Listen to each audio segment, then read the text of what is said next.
Hello students, welcome to my YouTube channel. आप सभी का मेरे यूट्यूब चैनल में स्वागत है। आशा करता हूं आप सभी अच्छे से होंगे। मेरे प्यारे छोटे छोटे बच्चों जो 10वीं पास आउट करके 11th क्लास में पहुंचे हैं, उनके लिए कॉमर्स सब्जेक्ट बहुत ज्यादा आसान सब्जेक्ट है। आज हम कॉमर्स का ही मीनिंग जानेंगे कि कॉमर्स होती क्या है, कॉमर्स से फ्यूचर में हमारा क्या क्या फायदा हो सकता है। ठीक है, टॉपिक हमारा कॉमर्स का मीनिंग जानना है सिर्फ आज। तो हम देखते हैं कि कॉमर्स होता क्या है। ये मैंने इसकी डेफिनेशन लिख रखी है, इसके कॉमर्स के पार्ट लिख रखे हैं। ये कॉमर्स के 1 बाय 1 करके इनको हिंट दे रखा है कि ये क्या होते हैं। ठीक है, ये ओ से ऑरेंज हो सकता है। इसके बाद मैंने एक बिजनेस बना रखा है जिससे मैं आपको कॉमर्स का मीनिंग बहुत अच्छे से क्लियर कर दूंगा। क्या है, बिजनेस स्टार्ट किया इस DEEPA के दीपक नाम के व्यक्ति ने। और किस चीज का बिजनेस स्टार्ट किया है?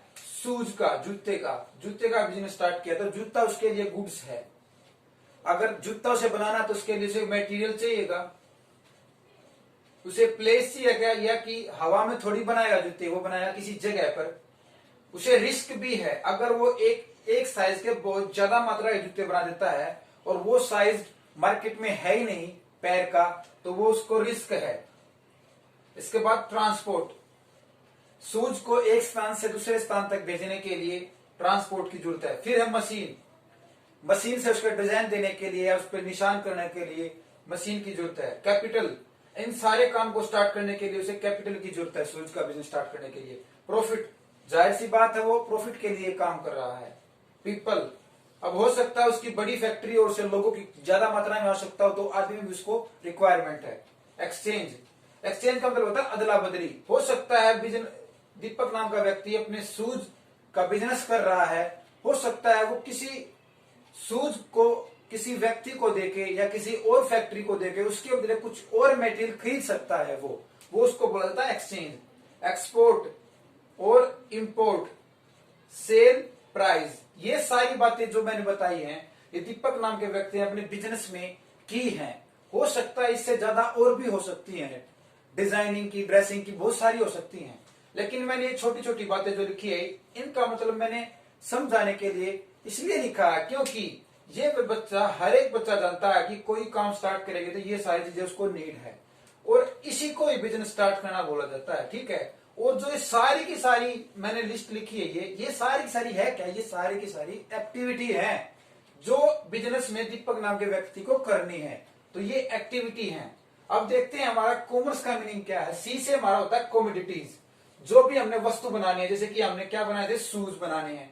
ठीक है, ओरिजिन होता है किस जगह से हमने स्टार्ट किया है। ओरिजिन मतलब उसका पॉइंट सबसे पहला क्या है, इसको बोलते हैं बिंदु। कि हमारे दिमाग में जूते बनाने का काम ही क्यों आया, वो हमारे दिमाग में थॉट ही क्यों आई। उसके बाद मटेरियल, जूते बनाने के लिए कच्चा माल मटेरियल की आवश्यकता जरूर है। मशीन की भी नीड है हमसे। ई से एक्सचेंज, वो एक्सचेंज भी कर सकता है। आर से रिस्क, उसके रिस्क भी है कि को काम स्टार्ट करे क्या पता ना चले। कंपोनेंट्स, अब उसके कौन कौन से घटक हो सकते हैं। जूते बनाने के साथ साथ उसको एक जूते की लेसिस, डोर भी चाहिए कि उस पर डिजाइन करने का मशीन भी चाहिएगी। इसे अर्निंग, अब वो कितने पैसे कमा रहा है शूज बना के। तो जाहिर सी बात है कॉमर्स का मीनिंग बिल्कुल आसान है, कोई मुश्किल ही नहीं है कि कॉमर्स का मीनिंग किसी बच्चे को समझना है।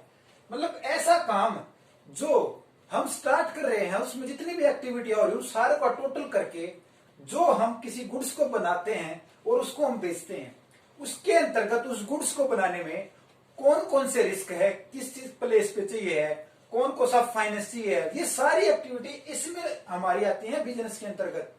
तो ये कॉमर्स का मीनिंग बिल्कुल आसान हमारी बुक में देखते हैं क्या है। आई होप कि आपको ये COMMERCE कॉमर्स का मीनिंग क्लियर हुआ है। और ये सारी की सारी एक्टिविटी जो बिजनेस स्टार्ट किया था दीपक ने, ये भी क्लियर है। अब देखते हैं क्या बिजनेस में हमारा वही मीनिंग लिख रखा है।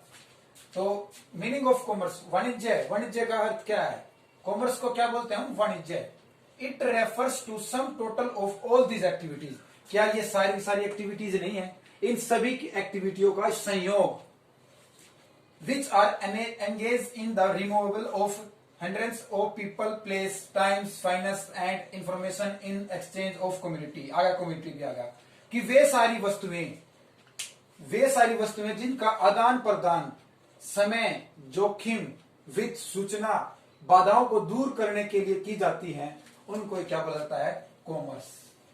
मतलब हिंदी में देखते क्या है, इसका अभिप्राय उस समस्त क्रियाओं के योग से है, इन सभी क्रियाओं के योग से है जिनमें वस्तुओं का आदान प्रदान, समय, स्थान, जोखिम। इसमें एक टाइम और लिख लेना कि टाइम बहुत जरूरी है, बगैर टाइम के कोई चीज नहीं हो सकती।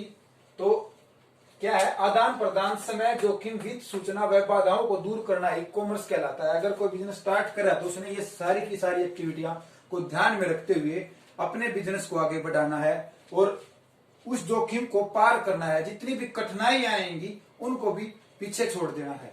तो कॉमर्स का मीनिंग यही है, बिल्कुल आसान है।